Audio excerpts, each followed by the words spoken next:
Hello, I'm James, Hi, I'm Jimmy, and welcome to A Job Done Well. the podcast that helps you improve your performance and enjoyment at work. Good afternoon. How are you doing? Afternoon, James. I'm doing well. How are you? To be honest with you, a bit hot and sweaty. That's not Oh, where you very- need to. it's very warm. It's a little very bit warm. clammy under this shirt. Anyway, Yeah, we're all a bit red-faced, and not because we've been drinking. so what are we talking about today then? Going to talk about one of those topics that always crops up at work, which is the work-home balance, because it's great in theory, but we're going to explore the fact that work-home balance implies precision inequality, which is absolutely nonsense and an impossible goal. But we're going to share some of what we've learned in years of demanding jobs, travelling around the world and doing long Right. hours. If you go on LinkedIn, as I try not to do, I have to admit, but there's just endless streams of posts about work-life balance and how you can achieve it. And HR teams are campaigning about it. But it's really difficult, right? If you've got demanding job and you've got young kids, as we both have, your elderly parents, whatever else it might be, but it's mythical. How can you actually achieve that?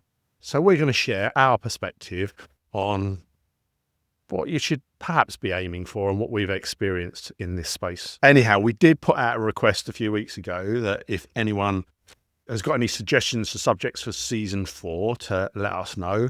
We will be back some point in September. So far, we haven't been inundated by messages requesting topics, so maybe that's a subtle hint, James. Yeah. People don't want us back. Bear in mind, the purpose of the podcast is to help middle managers who are caught up in big organisations, frustrated by systems, who want to perform better and enjoy their work more.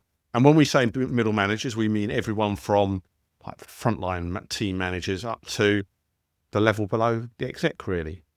And in fairness, if you're an exec, you should listen to this to understand what you're doing. But the fact that we are stopping the podcast in the summer actually really underlines the subject that we're talking about today, because the reason why we stop over the summer is because, understandably, our audience numbers drop massively during holidays. Because while people are away on holiday, they don't want to think about work and work-related stuff. So it's perfectly understandable. But from our perspective, it takes a lot of effort to put these podcasts It's together, not actually believe it or thrown not. together. It actually takes... It's not like 20 minutes of us chatting. It is actually days' worth of work to get this polished performance that we put in. So it doesn't really make sense for us in terms of the effort versus reward for our audience. So that's why we just say, when it's holiday time, let's stop. So setting some boundaries, which is a good segue into this subject. Work-life balance. Is this some sort of myth? Is it a buzzword? What do you think?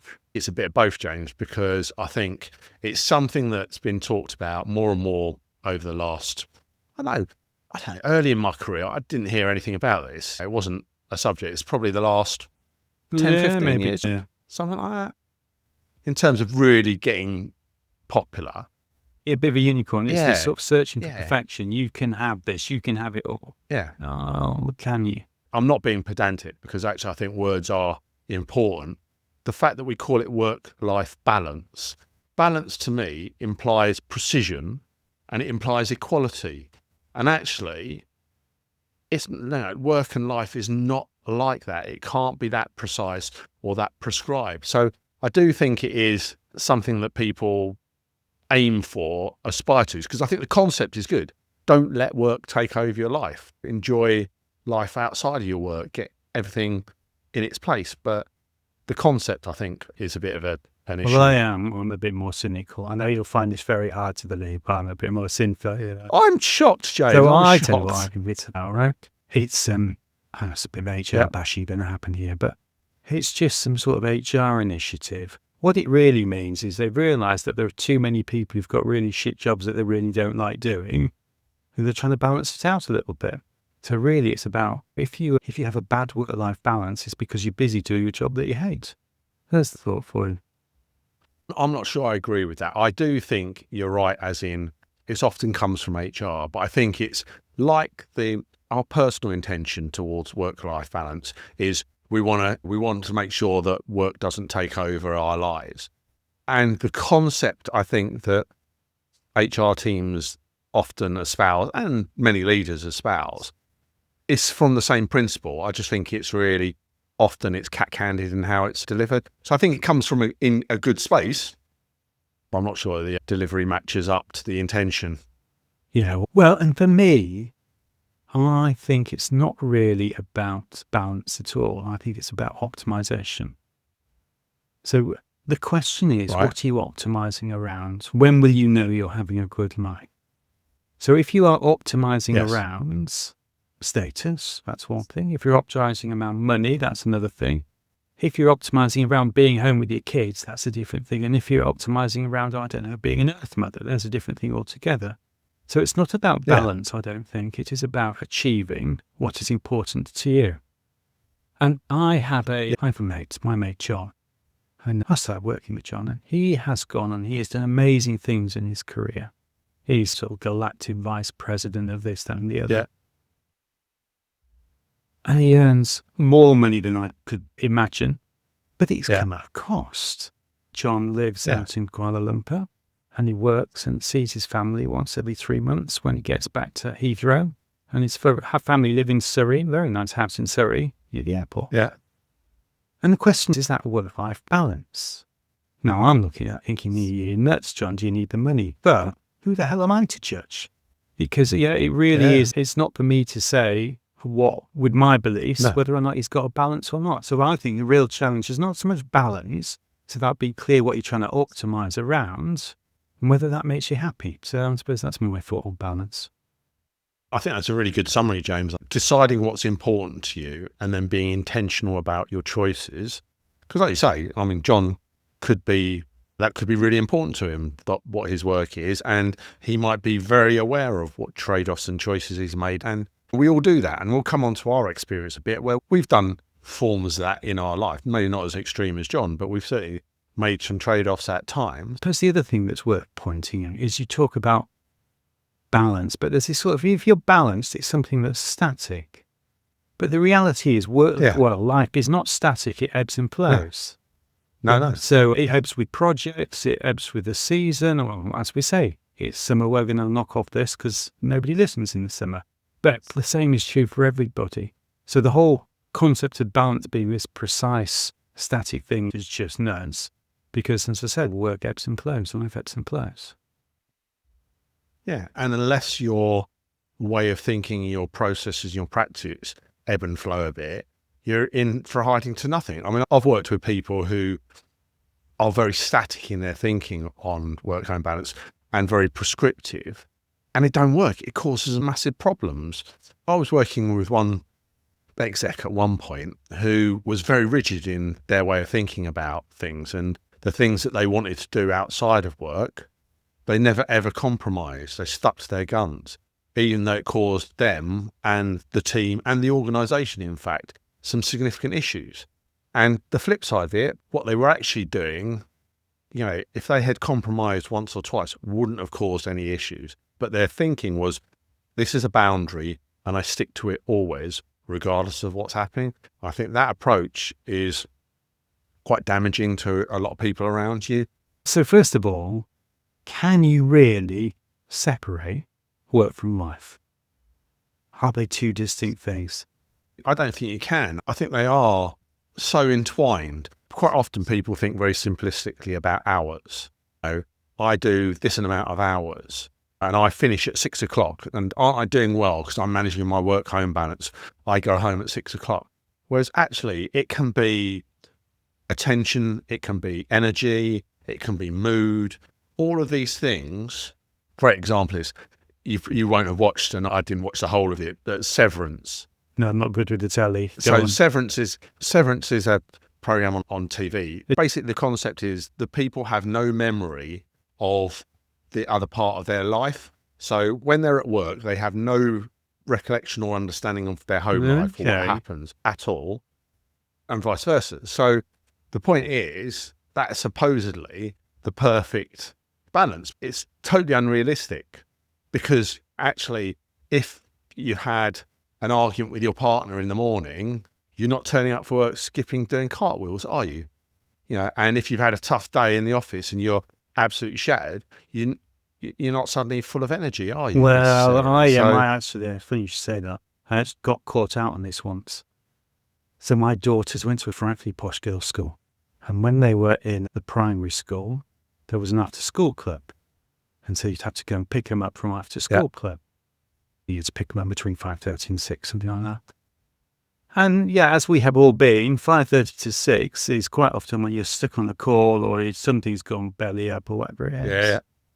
So I went into picking my daughters up, but I've got 2 earplugs in, and in my head, I'm in this god-awful car crash of a meeting where everything has gone belly up and some clowns just lost 5 million quid. At which point, upon hearing that, I said in my most caring, sharing management way, for fuck's sake, they didn't do that, did they? Didn't realise when I was, as all these 7-year-olds stared at me open mouth for my bad language. But no, you can't separate these two things. That's the point, yeah? And if you do, it goes badly for you. Part of it is calling it work-home balance is setting yourself up for failure. It's more of a rhythm. It's a work-home rhythm or a work-home flow, because that's how it is. Life is a bit more of a flow than it is like a static And there are all balance. sort of, well, these are like waves, isn't it? There are all sorts of things which can take it one way or another. So you might get a new job or a promotion, and sort of drag you into work, or you might have children, or you might have some caring responsibility for some elderly relatives, which will drag you back the other way. So it ebbs and flows, as I say. Yeah. Why do you think that? Well, it's just, it becomes another objective, another target. We are going to make sure that everybody has a stable work-life balance. And then, because it's a target, then becomes a sort of initiative-driven thing. What have we done as an organisation to allow people to have a stable work-life balance? And organisations do some good things, right? They will put fruit out. Well, all right, it's nice to have free fruit. They will give people gym memberships. They will let people go at different times. All of these things are good. But I think it's missing the point, because the real issue in most organisations is not about time, it's about the quality of work that people have. And I think if you focused on giving people more reward in work, then they wouldn't have such a big problem with it. So I honestly think it's misguided to be addressed by initiatives rather than addressing the cause of the problem. So let me give you an example. You will remember this phrase. When I worked for Mars, you remember that? Well, I'm guilty about saying that before, but when I was in my very early 30s, I worked for Mars Confectionery. And I used to drive to Slough and back twice a week. And I had to be there by 9 o'clock in the morning because they're clocking on targets, right? Now, you would, bearing in mind I live in Nottingham, and that's a good 2.5 hour, 3 hour drive twice a week there and back. You would think I would have hated doing that. But I was as happy as Larry getting in my car and driving to do that. Yeah. Why was I as happy as Larry? Why was my life in balance? Because I had what, for me, rightly or wrongly, was a great job. And so the point about balance is, are you doing things that you enjoy doing? Because if you've got doing the things you enjoy doing, then you will be happy. So I think the challenge is, how do you create that environment for people? Just to build on that, I think the intention behind encouraging people to have a good work-home balance is happy workers, productive workers, look after your people and all that sort of stuff, which I get. But I guess where I think it falls flat is often it's the responsibility of the individual, i.e. James, you have to manage your work-home balance. Absolutely. It's down to you. But actually, to your point, I, as the organisation, have created the system that piles work onto you relentlessly, puts pressure on you, and forces things the other way. So rather than address the failures in the system or the failures in the workload, but that's okay, because I can sleep at night because I don't have to worry about the fact I'm dumping on you, because actually I've told you to look after your work-home balance. So there you go. So your point was about the system, and I totally agree. So in one of our previous podcasts, we talk about, I can't pronounce his name, Mikhail, do you remember? Mihai Csikszentmihalyi. He could. Anyway, his idea of flow. There you go. But when you're in that state of flow, it's that balance between being anxious because you can't do it and being bored because you can do it. And actually, if you think about work, when you are fed up with your work, it's because you're either anxious or you're bored. It's one of those two things. But that really is about the system and the type of work that you've been given. It's not about prioritising and the proof route and getting home to see your kids on time. So really the question is, how do you create that system for people where they're in that state of flow? Because if they're in that state of flow and they're enjoying what they're doing, then they won't worry so much about their work-life balance. And in a similar vein, I was doing a job where the work we did made a difference. It wasn't just to make profit for an organisation. We were there to help vulnerable customers. But the job I was doing meant that I had to go down to London on Sunday night, and I didn't come home till Thursday night. So I had the majority of the week away from my family. But I could do that because I felt that my work was meaningful. And so I guess some of it is about how you think about your situation. And if you tell yourself your work's meaningful, then you'll think about it a certain way. I could have been resentful of the fact that I was doing that, and I might have felt very differently about exactly the same situation. Thinking about what's the story you have in your head? How do you think about it in a positive way rather than I regret doing that? Does your mate regret being away from home so much? You've almost got to be intentional about your reality. I'm going to do this job. I'm going to do it really well. I'm going to enjoy it because I'm making a difference. I'm not going to necessarily live with the regret. And there was a couple of other small things I was going to mention around my experience of work-home balance. I got caught out once with email discipline. Now you've got so many different channels that can get to you time. They're there. They're even in your bedroom with you. You know what I mean? So I was at Centre Parks once with my kids, and as I walked through the car park to go and meet them, I thought I'd just read a couple of emails. So I walk along being very efficient. And I read an email from a particularly nasty person that we worked with at the time, and it just pissed me off no end. I just thought, you absolute wanker. I thought, I'm not going to reply. Because I'm on my holiday. And then the rest of the afternoon went swimming, did all the Centre Parks things, cycle rides, food. And I realised I was in a foul mood all afternoon as a result of reading this email. And I let that person into my holiday. After that, I never made that mistake again. I just don't, if I'm away, I was really clear with everyone. I'm not going to look at my emails. So they had a way of getting in touch with me in the case of emergency, but this wasn't an emergency. This was just letting them in, which you shouldn't do. Another good example, not of my work-home balance, but I was talking to one of the partners at one of the big four consultancy houses that will remain nameless. They had worked out they had a problem with their work-home balance because their partners would, I can't remember the exact age, but they would get them to retire. They'd force them to retire at like 55. You had to retire. And they realised that the majority of them were dead before they were 60 because they had completely burned them out. And so whilst you earned a fortune, you weren't ever around to spend your fortune because you died soon after you left. They then had to, realising that statistic, they then had to reorient how they were managing people and the balance and all the rest of that sort of things. But I thought that really brought it home to me that if you're not careful, there's a saying in football, leave it all out on the pitch. You want to be careful when you do that. No, what does leave it all out on the pitch mean?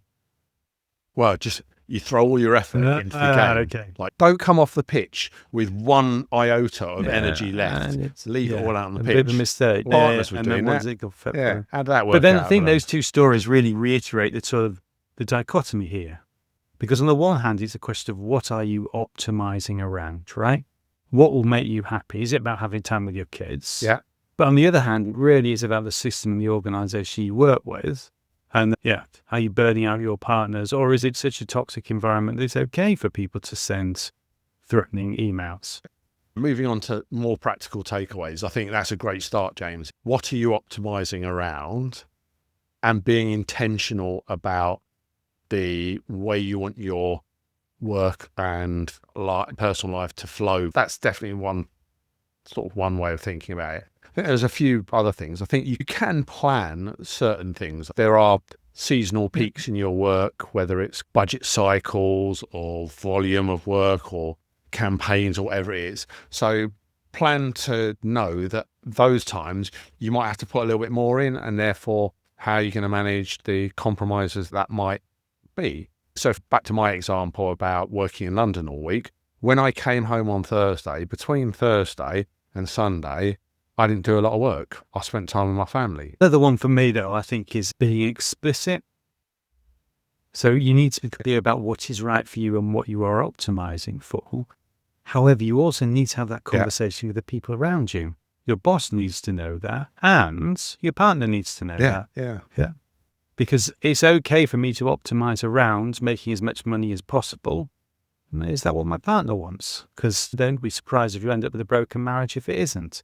And likewise, it's okay for me to optimize about spending as much time as I can with my kids. But is that what my boss wants? So being open and having those conversations really helps. It's just negotiation, really. Yeah, having some flexibility, because I think setting boundaries is a good thing. Saying, I will go home on a Thursday night and I'll spend time with my kids and I'll prioritise my kids. And I did that generally. I didn't do it slavishly, though. So there would be times when I would have to pick something up. I remember when I was appearing for the Treasury Select Committee, I spent the weekend getting ready for that. Yeah, I was practicing. So have boundaries, yes, but don't be slavish to them. Be a little bit flexible, because that's the reality of working life. I think another point I would make is just be clear in your own mind what your circle of competence is. Where are you in that state of flow? Right.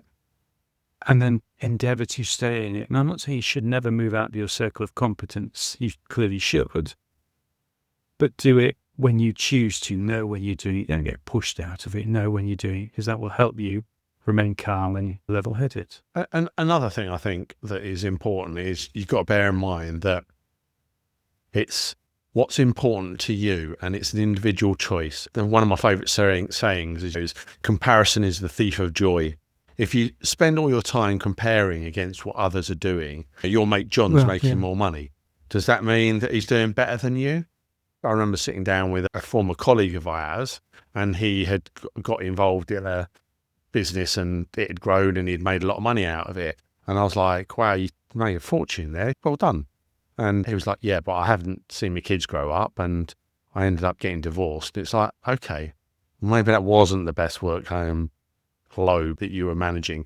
So I think don't compare what other people's decisions are to yours. Their circumstances will be completely different. There's a very good example of that. I worked alongside a chap called Paul for a long time. And our jobs were similar. We used to both dart up and down the country, endlessly meeting here, left, right, and clipping centre. And it got to the point where Paul spent the most on the expenses, just because of the nature of the chapel, but his all went on hotel bills. I spent a very similar amount on expenses, but mine all went on chapel bills. Why was that? Because my children were younger than Paul's, and I decided it was worth spending 3 hours on a train to get home and see my kids. Whereas he decided it was worth being away from home and getting his head down and being able to get good night kit. And it really depends. The circumstances change depending on where you are in your life. But I think there's another very important thing which we haven't touched on yet. So I will argue it's all about the system, and it's not about you as an individual setting your boundaries and prioritising all of that popping. It's about the system you work with. But this is all about, I think really just as important is you as a manager, because you create that system for the people who work for you. So what should you do or should you not do with the guys who work for you, do you think? Well, back to my point about intentions. As managers, same as organisations, and I know I've done this as well, is your intention is a good one. I want you to enjoy your work. I want you to be productive. I want you to have a good life outside of work. So I will espouse the virtues and empower you to make your decisions. Whereas I think a lot of it stops at words. You know what I mean? So we say the words, and so I think the key for me is what are the actions that you take? What's the follow through? Don't just say stuff. Give you an example. Some of it's how do you role model it? So think about your behaviours. Are you the first one in the office in the morning and the last one to leave at night? Because if you are, guarantee you there are people around you who are feeling pressure and are staying later and coming in earlier because they know that's what you do. Even if you say, I don't want you to do this, they will still feel that pressure. I have a very good example of that. My daughter's worked for a couple of people. She's 23 now. One of these people she had to go to the doctors. My daughter, bless her, is keen, young and enthusiastic. She will work the hours and then so. Yeah. She had to go to the doctor. Her manager of the time says, Yeah. well, make sure you put the hours in. At which point she thought, well, I've been putting the hours in and some. Yeah. So what did she do after that? Well, she effectively worked a rule. If you want to count the hours, I'll count the hours as well. She worked for another bloke, and his attitude was, well, you're here to work 40 hours a week, but I start my clock timing when I climb in the shower in the morning because I recognise that's thinking time. But the way you behave has a fundamental difference on the people around you. It does. So, yeah. Another good example of that behaviour is how you work with emails. So when do you send emails? And I think you have to be very explicit with people around you about your behaviour with emails. Give you a good example. When I was working in London, I would get to the point where in a day, relatively early in the day, 5:30, 6 o'clock at the latest, the work I was doing was crap, right? So I'd stop and I'd go to the gym and I'd have something to eat and then I'd start and I'd do an hour of work later in the evening. And I had to be really clear with my team. That is because that suited me because I'm away from home on a Tuesday night. If I was at home, I wouldn't want to do that. And I won't do it on Friday night when I get home. So being explicit to people about you're working in a way that suits your life, you want them to do the same. But that does mean that you are not expecting a reply to your email. When you send something at 9:30 at night, you're not expecting a reply. In fact, I would actively, if I got a reply from someone, I'd be like, what were you doing? So there is a bit about role modeling and lead by example. And another thing you can do as a manager is have some explicit conversations and help your team think through this. Back to the fact that it's a bit difficult to achieve and everyone wants to do it. If you help your team think about what's important to them and make some intentional choices, you as a manager will get more out of them. And actually, I mean, this is really, it's just about being a good boss. Yeah. Your job is to get the most out of the resources who are there working for you. If you burn them out, well, what do you expect? I still love the way you talk about people and spreadsheets as resources in the same breath. It's just about good management, isn't it? Okay, it just is.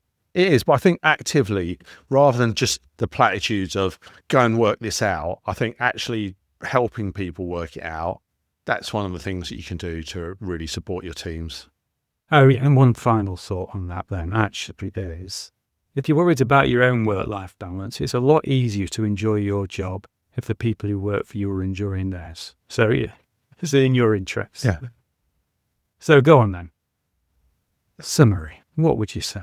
So it's a very popular concept, often discussed, but I think it's a fallacy in terms of balance being equal and precise. Life is more of a flow. So I think your advice is excellent, James, in terms of be intentional about what's important to you and your choices that you're making around and that. optimize around that. Another thing I'd say is just make sure you enjoy your job, because if you enjoy your job, then you ain't have that Monday morning feeling nearly as often. So find a job that you enjoy, working for somebody that you enjoy working for in an organisation that fits you. I think other things is just recognise that work changes and it's more of a flow than a balance. And so there'll be times when work's demanding of you or your personal life is demanding, and that's all okay. Just go with the flow rather than setting just rigid boundaries that you always stick to regardless. And performance is about the system, not about the people. So telling people to prioritise really is not necessarily that helpful. Helping them with the system that they're working in, removing the obstacles, much bigger effects. And role modelling rather than just saying the words, work-home balance is important. I want you to have a good work-home balance. Role model what that is. Help them be more intentional about their choices. I think the final thing for me is just about sanity and common sense rather than some popular idea. And it's an individual thing. So think about it from your perspective. What the answer for you, James, is different from the answer for me. And that's okay. Lovely. On that note. So, here endeth the season. I shall see you again in September, if not before. Well, I suspect I might see you before September. I hope everyone has a fantastic summer. Cheers. And we'll see you soon. We cover a whole host of topics on this podcast, from purpose to corporate jargon, but always focused on one thing, getting the job done well. Easier said than done. So if you've got unhappy customers or employees, bosses or regulators breathing down your neck, If your backlogs are out of control and your costs are spiraling, and that big IT transformation project that you've been promised just keeps failing to deliver, we can help. If you need to improve your performance, your team's performance, or your organisation's, get in touch at jimmy@ajobdonewell.com. or James at jobdonewell.com.